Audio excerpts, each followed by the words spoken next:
Hello, did you overseed your lawn this year? We've been getting a lot of questions about when is the best time to make the first mow and how frequently should I water my turf after we get it germinated. My name is Eli Hall. I'm with AMS Landscaping out of Phoenix, Arizona.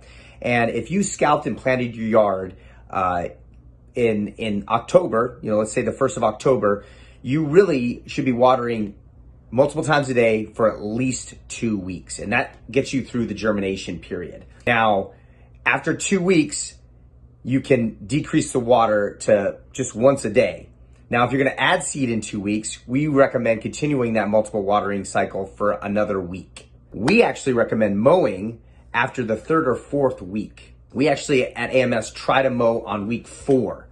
And that just gives the grass more chance to really root and get more established. But the general rule is you never wanna take more than a third of the grass off the leaf, like a third of the leaf from the grass. So you're not ripping too many roots out or damaging the turf.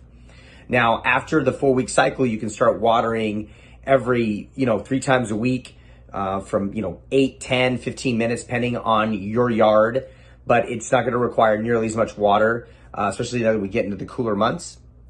But if you do throw down more seed, you will have to water multiple times a day, usually 3 to 4 times a day, just for at least a week or 2 to get that seed established for those bare areas. If you have any other questions, feel free to contact us here, AMS Landscaping at azlawns.com. Also, please subscribe to our YouTube page and follow us on Facebook at AMS Landscaping, and check out our Twitter and our Instagram pages at AZ Lawns. Make it a great day.